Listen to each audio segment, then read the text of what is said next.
Dear ones, I am Archangel Michael. I sincerely hope that you have not forgotten today's task, which was to keep the day without a sweet taste in the mouth. But I need to compliment this task. Many didn't make it. So, to those who didn't make it, I say this: don't feel defeated, don't feel belittled. The degree of dependence, the degree of addiction for each of you is different.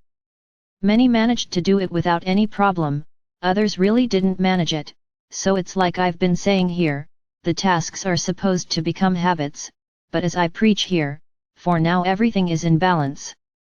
There's no point in wanting to be perfect because you won't be able to do it. So it's all very bland. Try to avoid sugar gradually, so that your bodies get used to it little by little. There's no point in having it all at once. There is a dependence, this is no joke, it is a fact, and if you completely stop eating sugar, you may even get sick. So it's like this: take days, choose and resolve, today I will consume as little sugar as possible. And with that, you will lose your dependence on this substance. It's not easy, my brothers, I understand that it's not. Then many are wondering why I removed the honey too. Since honey is natural, it's because you have to lose your addiction to sweets, the sweet taste, not sugar. That's the point. This includes sweeteners that are highly bad and harmful to your health. No, don't tell me that they are made from fruit sugars or natural sugars. Stop, they were manipulated, they were manufactured, so there is nothing natural about them. So the idea here is that you lose this sensitivity to sweet taste. Yes, you can keep the fruits. If you want to eat something sweet, make fruit juice. Ah, but then I'll never be able to eat a sweet, a piece of cake, a pie again. Look what you think. You guys did great, conveniently surrounded by these foods, and you don't see yourselves stopping eating them. I know it's difficult, I understand, but my proposal is not to take it completely away from you. What I've always said is balance, balance. If you slowly take your taste away from sweets, the time will come when you will no longer feel that appeal, that desire for sweets.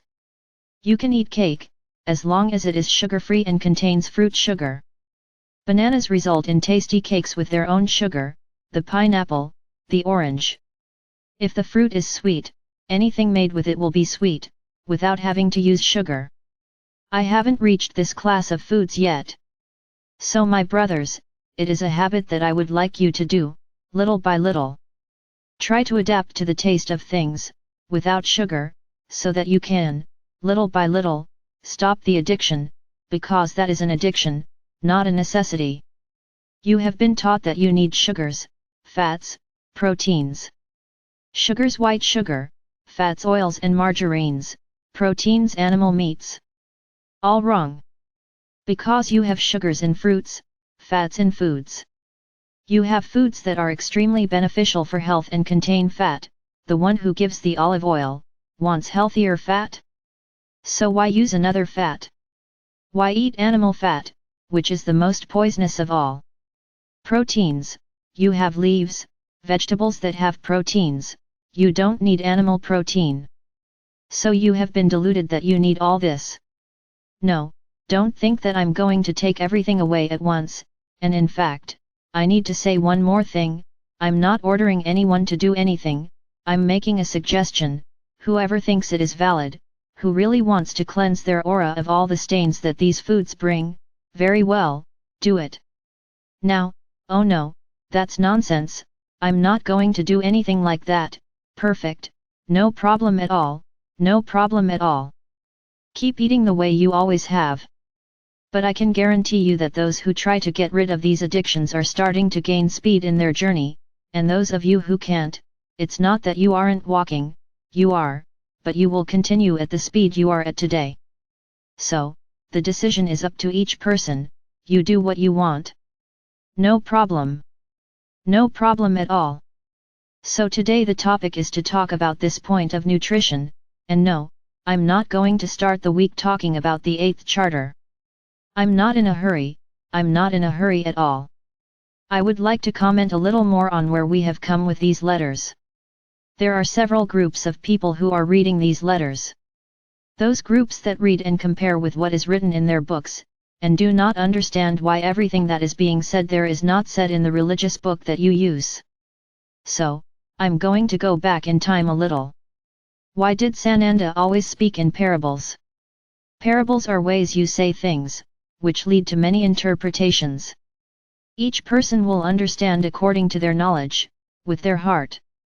Why did he speak in parables? For those who are reading the letters, remember, that when he returned from the desert, he came back with all the enlightenment, all the knowledge that he needed.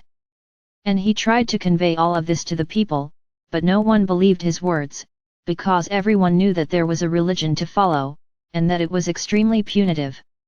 So, how can I stop believing in that God who punished me, who hurt me if I didn't toe the line, to listen to someone who has just arrived, saying a lot of different things? And people didn't accept what Sananda said.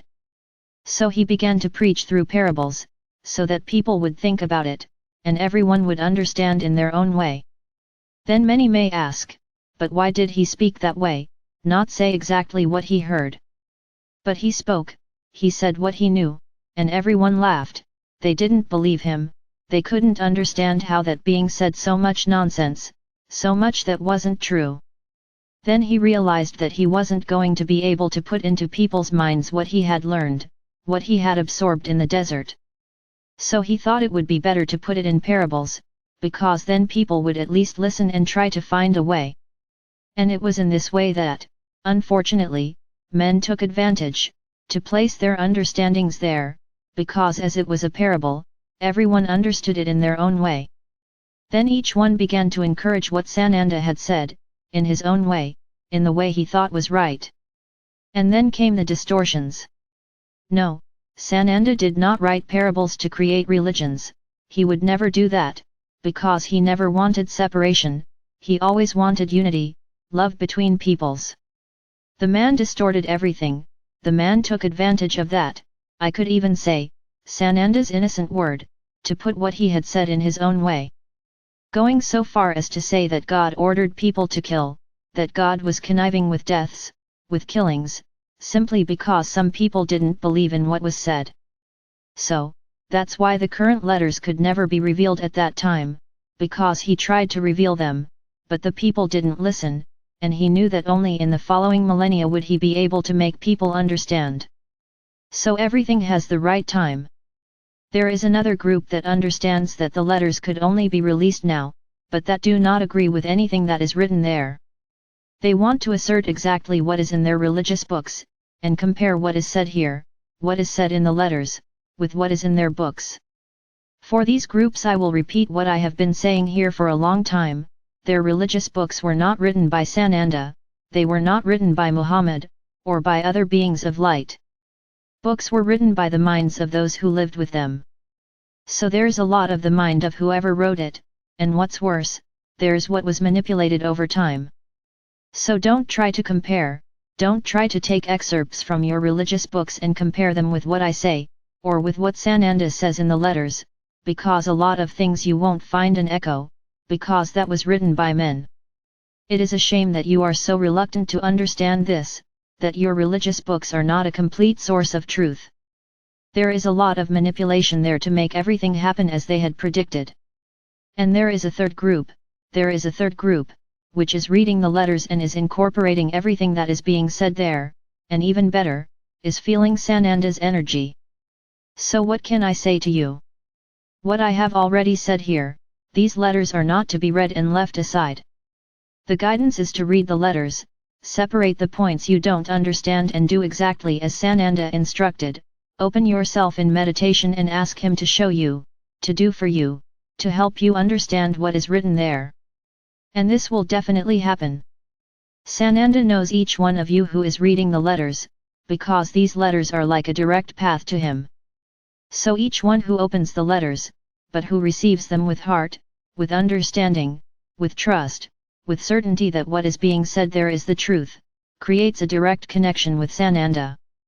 And no, don't be surprised if you start to dream, start to see some kind of connection with it. Because he is so pleased to do this, to show you that you are truly connected to him. Many, at first, think that letters are difficult to obtain. They are, precisely because of the need for you to delve deeper into the subject. If he simply wrote something there that you fully understood, what would happen? You would read it and leave it alone.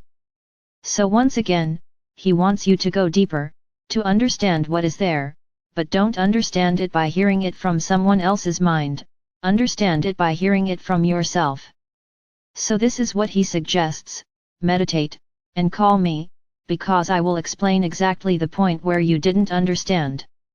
So understand that there are no intermediaries in this. He will come directly to explain to each one of you what you didn't understand. So there's no need to despair. I didn't understand anything. Okay, that's great that you didn't understand. Now, it's also not, I don't understand, and leaving it there, because then that connection weakens, and you end up going back to the same point you were in, before reading the letters. These letters are like a path, a road. A road that runs parallel to the road you are following today towards ascension. It's as if you could, as you really like images, I'm going to make an image for you. It's as if you are on those conveyor belts that take you faster, so you are on your walk, on that slow road, and then you start to read the letters and delve deeper into them. So what happens? You are taken off the road you are on and placed on another, on this conveyor belt that keeps rolling and taking you faster. Then you don't understand, you don't try to understand, so you go back to the old road. Every time you engage with the charter and you want to learn, you want to go deeper, and you study about it, and you understand and you learn, during this time, you are on that conveyor belt, which is taking you to ascension much faster. So every time you stop, you return to the old road, and go back to walking with a snail's pace, as you were, or rather, as you are in relation to the treadmill. Then you go back to studying, get back on that treadmill and walk some more. So this is what you gain by studying these letters, but studying for a full understanding, studying for a deep understanding, for a complete understanding, not a superficial understanding. So my brothers, don't give up. Don't give up on this path. The path is not easy, no, it is not, understanding is not easy. But if you follow what Ananda says, you will be able to understand, you will be able to absorb exactly what he means, and you will become more and more enlightened and you will get to the front faster. That's what I said here a few videos ago. Ananda is not a being to talk about quickly. I could spend a year talking about him here, and I would have something to talk about, because he is a complete being. When we finish the letters, I will continue talking about Ananda, and you will understand a lot, why he did a lot of things, why he came to this planet and did what he did, to implant this Christ consciousness in the hearts of each one of you. And to bring your planet to the point it is today. So for a long time, we will still talk about him, and this will give you time to make new decisions, to really read, to really meditate on it, and learn what he is talking about. My brothers, much of what he says there, I was already telling you. I hope that each of you really absorbs what is being said there. It is important for each of you on your journey. So follow along, it can be slow, it's okay, the important thing is that you understand, that you read and understand what he meant. Tomorrow then, I will talk about letter number 8. I am Archangel Michael. I'm here to help you on this journey. To bring about the ways in which you can walk faster.